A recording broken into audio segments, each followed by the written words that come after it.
Welcome to the Software Process and Measurement Cast. I'm Tom Cagley, your host. Today, impressions are not facts, no matter what your gut tells you. Stoic philosophy holds that impressions are not facts and must be tested. Why? Why does this all matter? It's very easy to jump to conclusions. In some cases, this is harmless, while in others, it leads to disaster. The question the panel faces is whether every impression needs to be examined or whether there is a continuum. The panelists include Jeremy Berrio, Jeremy Willets, John Quigley, Daniel Doron, and myself. But before we dive in, remember, Mastering Work Intake sponsors the Software Process and Measurement Cast. Starting everything means finishing nothing. It may sound like a bumper sticker, but very frankly, you know it's true. Find a solution to this conundrum. Read Mastering Work Intake. Link in the show notes to the book that Jeremy Willets and I wrote and published by J. Ross Publishing. So you can go to the J. Ross Publishing site, buy a copy, or to Amazon and buy a copy. Are you ready to form some impressions on impressions? It's time for the discussion. Welcome to one of the summer panels that the Software Process and Measurement Cast have been doing. Today, we have 4 members of the team here. Let's go around the room. Let's start with the 2 Jeremys. Say hello, Jeremy. Introduce yourself, and then we'll go around the room. We'll go Jeremy, John, Danielle. Okay, but which Jeremy? Yeah, figure it out. Fine, I guess I'm talking. I'll go first. Okay, alphabetical order.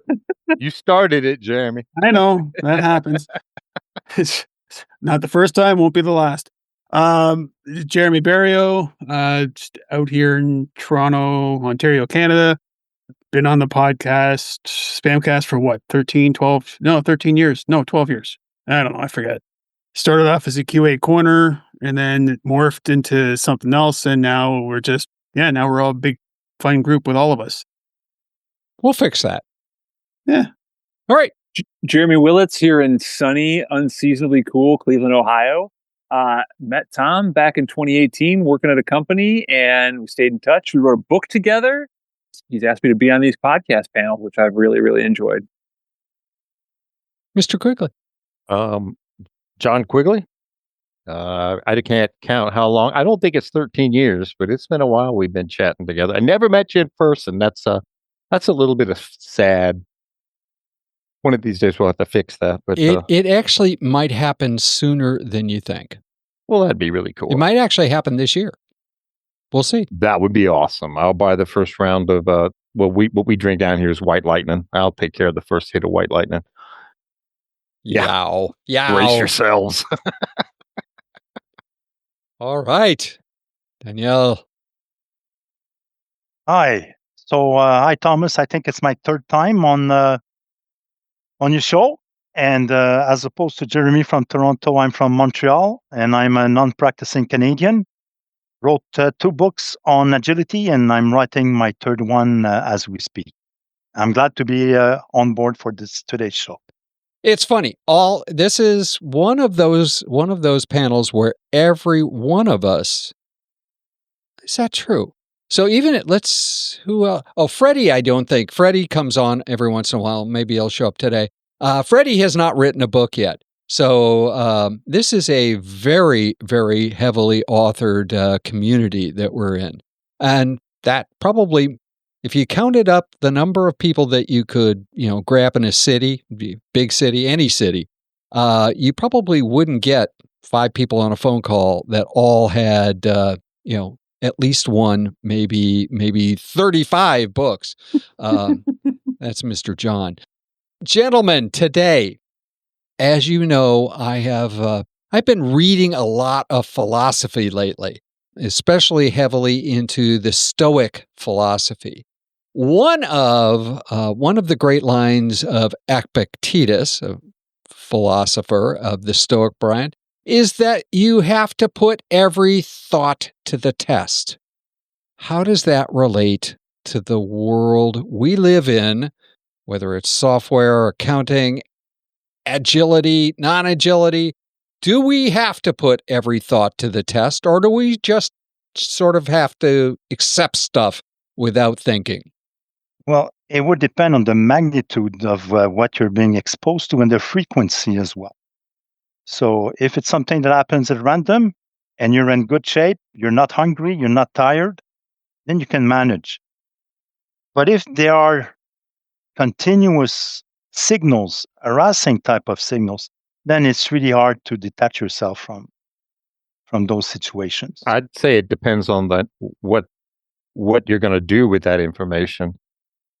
If it's innocuous and it doesn't matter, costs us nothing in time or money or anything else, risk, then maybe you can accept it. But if you're working on laying a foundation for a thing and you think the foundation might be okay, but there is some doubt that this foundation might really be in question, then you should probably take a little bit of time to sort through that. It's a if then else. If innocuous doesn't matter and I can easily tap dance around it, then maybe I accept it. But if it's a minefield, I'm probably not going to take a step into that just yet without vetting it. I'm an engineer in general. I operate like that. I think I know something, but I don't know I know it for sure because I'm aware of these cognitive biases. And just because I've seen it one way doesn't mean it's always going to be that way. Jeremy B., you've written a lot about cognitive biases recently. What's your thought on this scenario? It's funny with this topic coming up. I just finished reading Red Teaming as well. And who's that by and what is it? Oh, God, you're waiting. The caffeine hasn't kicked in for the afternoon.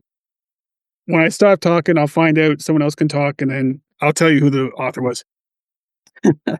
But yeah, a lot. I've been reading and writing a lot about cognitive bias because I find a lot of teams, we want to make quick decisions, but usually most of the time, those quick decisions are based on something that they're not looking at the actual data themselves. If they take, like, say, 10 minutes to look for the data, look at the data they have, they might make a different decision. And to put every decision to the test, that would make things, I think that would slow everything kind of down. But but also it depends on the test. It's just one of those, could this go wrong? Could this go south fast? Even if you just ask that to put that to the test, then at least it gives you some time to kind of sit back and think about it. I just finished doing a lot of writing and reading on adaptive leadership and how one of the things, there was this one study, again, I'll find the study when someone talks and I'll say who it's from, where they say, like, adaptive leadership is you want to look at everything from the balcony. And they put the balcony in quotes, where you're taking a step back and look at everything going on and helping make the right choices, or at least understanding the path and how everything's going to go. I love that Tom is going to make Jeremy B prove his points to this question about proving your points by doing a works cited page like college. It's fantastic.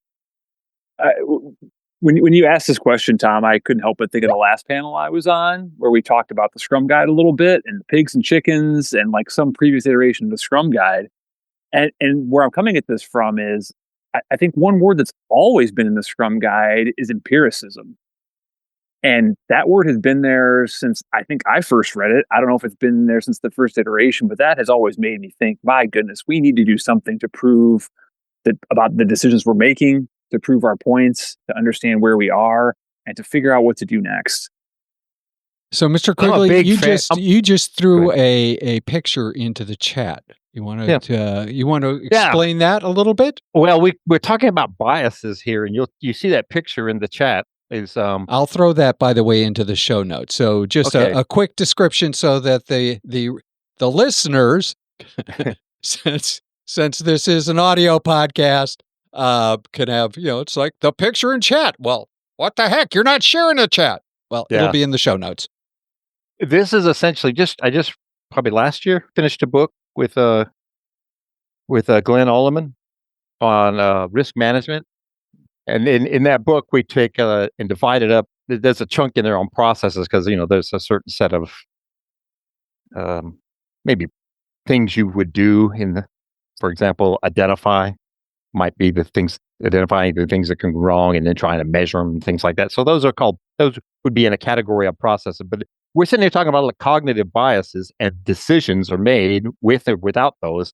And one of the things in our book is this whole thing of perception, which is our way of making P and cognitive bias match up, because that's essentially what it is. You have a perception of a thing. You might have a perception of a thing because you spent no time looking at it. So you just kind of cavalierly go, innocuous, no problem, doesn't mean a thing, not going to ever harm me, or it has nothing to do with this at all. And you take a cavalier approach to it, or you might be hyperventilating over a thing that has nothing to that. If you were to spend a little time with it, had put some empiricism to it, you'd find out that the probability was low and the severity was also probably very low.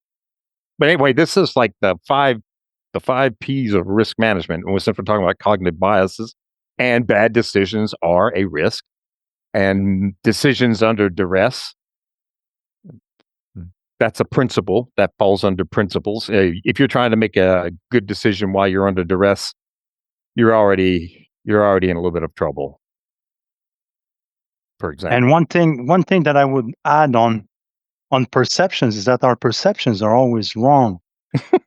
Yeah, really. And what you need to do is to detach yourself and get to a new level where you can embrace the perspective of what is happening. I don't know that I would say they're always wrong, but if we should not be surprised if they are, is for sure. Okay. Yeah. I'll go that far with you. Okay. Yeah, I agree. I went a little bit, on the edge here. Well, and that's why you're writing the book "No Bozos Allowed," right? Yeah. Yes. So it's funny you bring up the whole perception discussion, and I usually have a daily thought or something to help myself focus during the day. Today, the one I have sitting on my keyboard, because the keyboard I don't use because I use the laptop keyboard, is examine your impressions. An impression is all you are, not the source of the impression. And the question is whether or not that source is under your control or not, or within your control. Yeah. Well, I would like to comment on that following Jeremy's comments on leadership. And something that I learned way back, I think was someone from the Army. I think it was from Donald Reinhardt. He said, you have to be comfortable being uncomfortable. And this has deep meaning, I think, and it relates to what you just said. Am I right? I think you're right. So say more about that. Well, obviously, it wasn't a conversation that I had with Mr. Reinhardt. And we were discussing, because Mr. Reinhardt has been an officer in the Navy for a long while, and very, very smart man. And I was discussing, these impulses, these first reflexes that we have to situation. And of course, if there's a place where you have to maintain your cool, it's inside a nuclear submarine. So I would say so. Yeah. And so I had a short discussion, and he basically wrapped it up nicely by saying that, the key to this is to be comfortable being uncomfortable. And it was interesting because I had met him at a Scrum gathering in Berlin, where both Donald Reinhardt and David Snowden were there. And they are at total different end of the spectrum. And it was funny to see how, when they had the chance to interact with one another, how it was, you could smell and see the difference and character, both men being very, very smart and elites in their fields, So the difference between Reinhardtson and his view and Snowden and Canavan probably at the time, right? Yeah. But there is an interview on YouTube on that Scrum gathering in Berlin where they asked Donald Reinhardt to talk about Snowden's approach and his approach. And I know that this YouTube clip exists, and it's quite fascinating because Donald Reinhardt is being Donald Reinhardt, and Dave Snowden being Dave Snowden. And this is from the perspective of Donald Reinhardson. So I could find the clip if you want, Tom. I think I'd love that. We could put that in the show notes too, along Yeah, with... it was a fantastic answer of Donald Reinhardson being the rational being, and Dave Snowden being the smart person that he is, but on his end of the spectrum. So I'll try to find it, and I'll send it. That would be wonderful. That would be wonderful. That'll go very nicely right next to the name and author of Jeremy's book that he was reading. So, okay.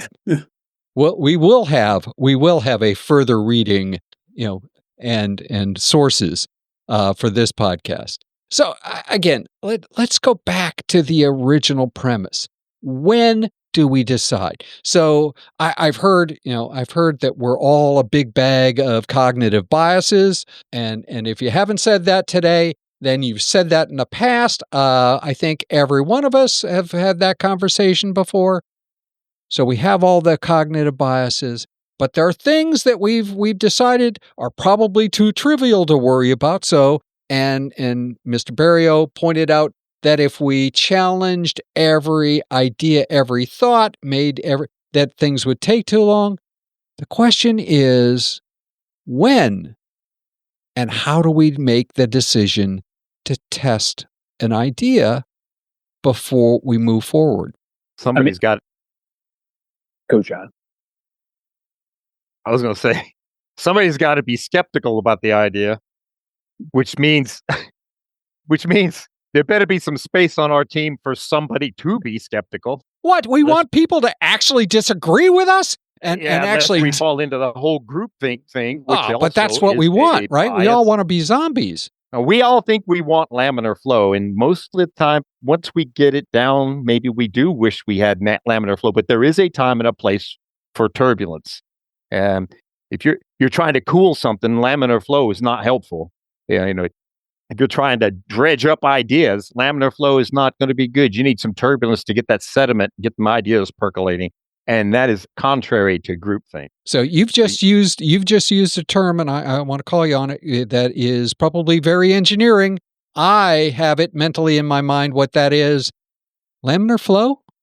Yeah, imagine a pipe with the water going through the pipe, or the fluid going through the pipe just as fast as it can, just directly through it. There's not a lot of obstructions inside the pipe. So the only contact area is the outside of the pipe. So there, for the most part, you're going to get something called laminar flow. Okay, so when you said somebody has to be skeptical, I saw heads nod. I could mentally hear Danielle saying, yeah, and I saw Jeremy, Barrio head nod and fingers up. So when is that okay? And how do we actually make that safe in organizations and teams?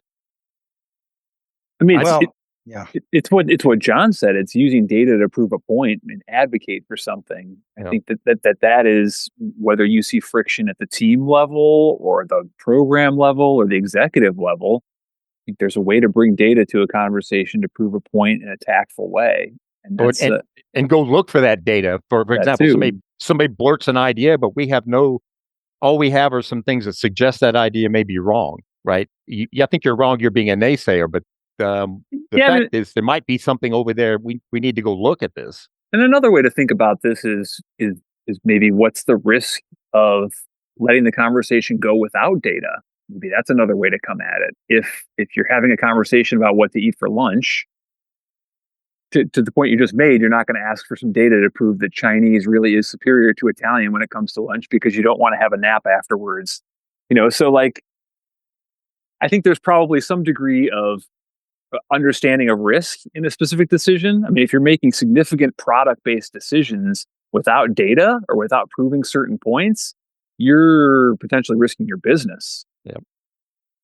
But I absolutely agree with having data. And I would just point something, about laminar flow. It goes totally against the theory of constraints. So I'll just leave it at that, because when I wrote my book, my second book, the Seeing Money Clearly, I went through all 175 flow principles from Donald Reinertson's book. Everybody knows that book from Donald Reinertson's. And all of them match with the theory of constraint, except for 10. And one of the 10 that doesn't work, of course, is laminar flow. You need to have, you've got to have a bump somewhere, engineer bump, and exploit that bump for the system to be running at optimal flow. So I would be against that laminar flow thing personally. Yeah, I was just trying to make the principle, the point that there are times for us to that we don't need to rock the boat, as it were. Absolutely. And then we're trying to get as much through as quickly as we can without disrupting anything. And there are times when you need to let chaos do its thing. Yes. I'll jump in now. So before I get in the book, the author, it's called Red Teaming by Bryce Hoffman. And then the research was by Ronald Heifetz and Marty Linsky. And it's interesting when I believe it was Daniel that brought up, it's like, oh, there has to be a limit. There's a pressure, a point when we got to kind of make a decision. It reminds me of I've read so many books this year. The book Relentless by Tim Grover, where he talks about the pressure and stress, where we need pressure to grow. And if we get too much pressure, it turns into stress. So we got to, with everything, when we're trying to make a decision and trying to make the right thing, like idea as to what we're going to do, there's got to be a line saying any decisions before this point, okay, just make it and away we go. Any decisions where it kind of gets past like this pressure limit or the stress limit, then maybe we need to start kind of asking those additional questions. And a lot through the conversation, there was talk of like, oh, we don't want to rock the boat. We don't want to do this. We don't want to all this. Asking a question is not rocking the boat. It shouldn't. You're asking the question. Like, you're looking for data, and that's for decisions where on product, on strategy, on anything of that such, where it involves an organization or a team. You got to have enough data to make the right decision for that particular time. Now, obviously, you don't want to keep searching for data, then you'll be analysis paralysis. But you need enough data to where you can, as a team, agree on, not consensus, everyone agree on that this is probably the best direction, best decision we have to make at this time, and let's go forward. I'm going to be. I think part of this thing, part of the problem, you had just said that asking for data or asking questions shouldn't be a branded with naysayer / obstructionist. But I've worked at companies where the simple act of asking questions had a VP come to me and say, "You're getting a obstructionist thing," and I was just, yes. I'm just pointing out.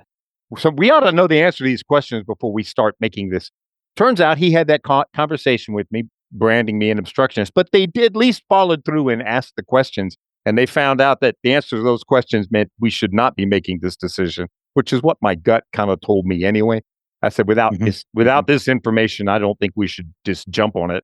And they asked the questions anyway, and nobody came back to me and said, "Thank you for, bringing this up." But they were okay. They were very quick on the trigger to call me obstructionist, and I don't think that's a one-off. I don't think I don't feel persecuted. That was their perspective. They were wrong, like they usually are. But I think that's probably typical of executives and the people actually doing the work. Yeah, I submitted a report. A bit outlining the flaws of the thinking of management. And the next day I was fired. Unfortunately, I know things like that happen. Yeah, it does happen. To sort of draw this to a head, we're talking about gathering data and making decisions based on data. Are we living in La La Land? Is that just somewhere where in Nirvana we make decisions on data? Everywhere else we're making them just because we feel like making them. Which is more true? I hope in the engineering world we're using data. I know in personal life, mostly it's probably not a lot of data going on. I think I notice a real need for data when something is wrong. Like in some of the work that I do, I notice that there's a craving for data after a problem is found versus I think it's more like it's discovered, Jeremy, not really found. It's forced on us. Oh, by the way, harvested. Perhaps it's harvested after we find out that something is wrong. But I've noticed that pattern quite a bit in the last few years of my professional career, that a lot of the hunger for data is driven by, oh my goodness, something is wrong, we need to fix it, versus we have a decision to make proactively. Here's a set of data that could help us out. Let's understand the data and make the decision using data. I wouldn't disagree with that. I'd say that's probably typical. I would say at your own risk at times. Yeah. As Jeremy just let it. That's right. You make a quick decision without thinking about it, and then 6 months later, and in the field, when your customer knows it, now you get to find out that decision was bad, and you have spent a lot of tooling money, a lot of software money, a lot of manufacturing line setup money, and now you're solving a $6 million plus annual problem, which is going to cost money to solve, to find the root of it. And you find out it was a design issue. Well, there was a project I was on years ago where it was initially run. I was working with the bank. They were working with the government at the same time. There's a file that was supposed to be transferred back and forth between the bank and the government, and they worked on it. And then out of nowhere, they said, "Oh, we're going to shelve it. We're not going to do it anymore." So then a year later, they brought the program back up. I was now working on it, and I started asking the questions like, okay, well, what are the requirements? And they're like, well, we're going to use the same requirements last year. I'm like, okay, has everyone revisited those requirements? Does everyone agree on these things? Oh, yeah. Don't worry about it. We went through 2 days before we were supposed to go to production. The government finally just sent us an email saying, you've never sent us a good file in the test environment. And you guys are going to be fined. You're not compliant. And it's not going to work. So everyone that was bad, right? Oh, that was very bad. And everyone started freaking out. So I started asking more and more questions. And we found out it was on a mainframe file. It was one indicator. It was supposed to be a minus in the new requirements. In the old requirements, it was a plus. It was just one field, one element in one line on the top line of the entire file. So now the bureaucracy is we would have to stop the project, restart it, wait 3 months to put it in. The developer went in, made a quick change without telling us until after he made the change, and he put it in the code that was going to go into production. So I remember being in that meeting with the VPs, and they say it, and I just said, I didn't hear that. I'm just going to walk out. And I just walked out the door. A friend of mine did something very much like that. It was the right thing to do. Yeah, she was summarily dismissed from the contracting company that she was working for. It was at the Department of State a number of years ago. And at 47, never worked again. Ever. Yeah. Ended up living with her sister after being homeless for 7 or 8 years. Wow. Yeah. Again, doing the right thing doesn't always pay off. It just sometimes you have to follow the rules. Yeah. Gentlemen. What is that? A friend of mine, a colleague of mine, I won't use his last name because I don't know that he wants us to go too far out. Let's call him Bert. Bert. Bert. That seems like a really I'll take cool out the name other to call one him. in post. Yeah. Bert used to call me Rad because I'd ask him. I'd have to go and detox by walking around the pond at the back of the facility. And I'd ask him, tell me I'm wrong. Tell me I'm wrong. And he said, you're not wrong. You're rad. And I'm like, rad? And he said, you're right and dead. And that was his prediction of my career. I didn't think that was going to be true, but it turns out he's quite the prognosticator. So we have to test. It sounds like we have to test when it's the right time to test. We all probably have a little bit of a different definition as to when it's the right time to test. Asking questions that are probably testing an idea sometimes are dangerous. Is that the summary of what we've come to today? Yeah. And then even finding how to go set about that, not letting our bias creep in, like confirmation bias sneak into this. It's funny. Every last one of you has brought up the concept of bias today. So, yeah. All right, gentlemen, I think we've kicked this one to death today. It has been an absolute pleasure. I'll tell you, I know I have a topic for next time already posted, assuming Danielle is available. I'd actually rather talk about whether or not the theory of constraints holds in a human decision-making flow. I think that would be, I'm sorry, I just think that would be a really wicked conversation. So perhaps we would just don't call it rad. Rad. Well, no, it won't be. It'll be wicked. It won't be rad. Wicked. Yeah. Yeah. Sweet. We don't want no dead careers around here. Thank you again for spending a chunk of your afternoon from Montreal, from Toronto, from North Carolina, from sunny northern Ohio, multiple of us.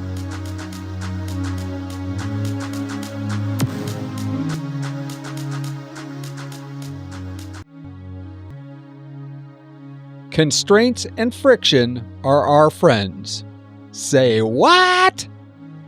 Constraints and friction are required to generate an interest in process improvement. Frictionless, without constraints and without friction, we'll use something until we use it up. The lack of friction leads to overuse, the tragedy of the commons. The SPaMCAST 876 will post on October 28th. If you'd like to participate as part of the panel, give us a call. We'd love to hear from you. Or write us an email at spamcastinfo@gmail.com. If process improvement is a never-ending journey, why do so many people ask, are we there yet?